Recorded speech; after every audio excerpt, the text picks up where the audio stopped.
It's a small suite. Open another window. There aren't any more windows. Well, I guess we better telephone for next. The thing to do is forget about the heat. You make it 10 times worse by crabbing about it. Why not let her alone on sport? You're the one who wanted to come to town anyways. Pick it up. It's a great expression of yours, isn't it? What is? All this old sport business. Where'd you pick that up? Now see here, Tom. If you're going to make personal remarks, I will not stay here. Now call up with some ice for this, some mint Gillette.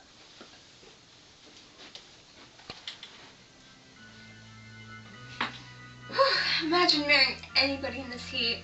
Still, I was married in the middle of June. Louisville, June. Somebody fainted. Who was it that fainted, Tom? Biloxi. A man named Biloxi. Biloxi. And he made boxes. That's a fact. And he was from Biloxi, Tennessee.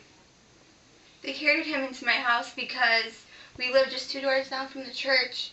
And he stayed 3 weeks until Daddy told him to get out. The day after he left, Daddy died. There wasn't any connection. I used to know Bill Biloxi from Memphis.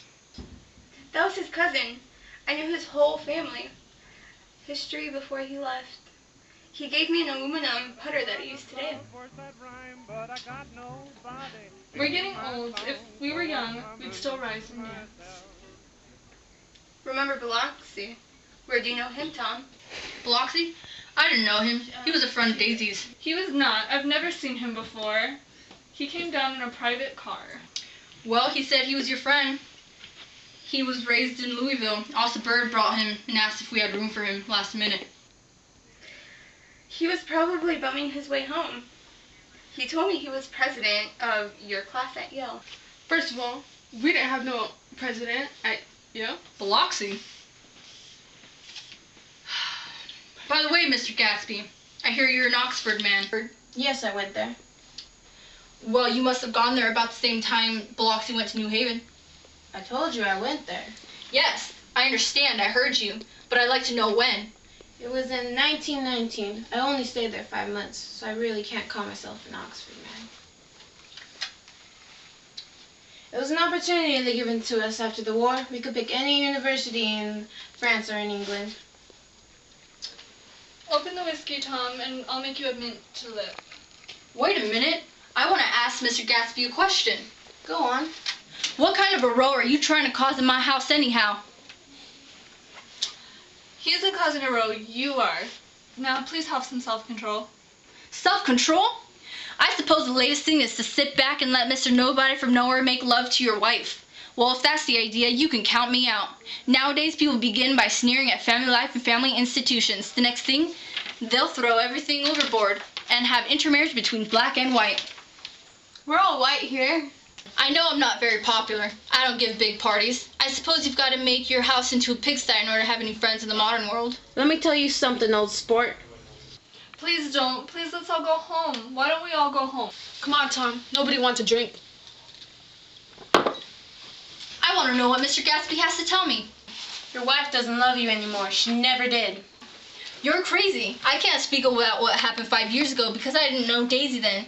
And I'll be damned to see it if I see how you got within a mile of her unless you brought the groceries to her back door. But the rest of that's a goddamn lie.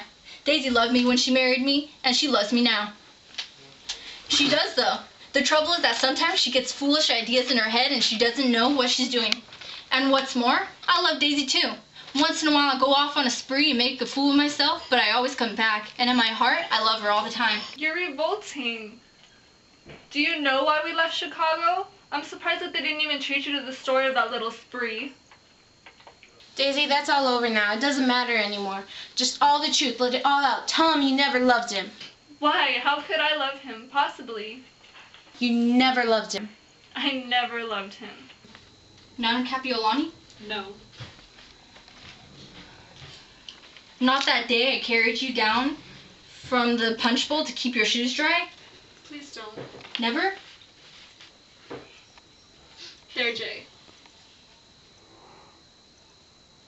Oh, you want too much. I love you now. Isn't that enough?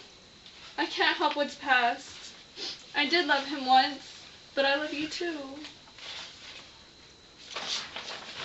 He loves me too. Even that's a lie. She didn't know you were alive. Why, there's things between Daisy and me that you never know. Things that you can never forget. I want to speak to Daisy alone. She's all excited now. Even alone, I can't say I never loved Tom. It wouldn't be true. Of course it wouldn't. As if it mattered to you. Of course it matters. I'm going to take better care of you from now on. You're no longer taking care of her. I'm not? Ha! Why is that? Daisy's leaving you. Nonsense. I am, though. She's not leaving me. Certainly not for a common swindler like who has to steal the ring to put on his finger. I won't stand this. Oh, please, let's get out. Who are you anyhow? You're one of that bunch that hangs around with Mayor Wolfsheim. That much I happen to know. I've had a little investigation in your affairs. I'll carry it further tomorrow. You suit yourself that, old sport? I found out what your drugstores were. You and that Wolfsheim brought up a lot of street-side drugstores here in Chicago and sold grain alcohol over the counter. That's one of his little stunts. I picked him for a bootlegger the first time I saw him, and I wasn't wrong. What about it? I guess your friend Walter Chase wasn't too proud to come in on it. And you left him in the lurch, didn't you? You left him to go to jail for a month over in New Jersey. God, you ought to hear Walter on the subject of you. He came to us dead broke. He was very glad to pick up some money, old sport. Don't you call me old sport. Walter could have you up on the betting laws too, and Wolfsheim scared him into shutting his mouth. That drugstore business was just small change, but you've got something on now that Walter's afraid to tell me about. It's not like that. Everyone sold it over the counter. It's nothing to be afraid of. Don't you believe me? I love you. I'm still the man you met 5 years ago. Please, Tom, I can't stand this anymore. You two start on home, Daisy, in Gatsby's car. Go on. He won't annoy you. I think he realizes that his presumptuous little flirtation is over.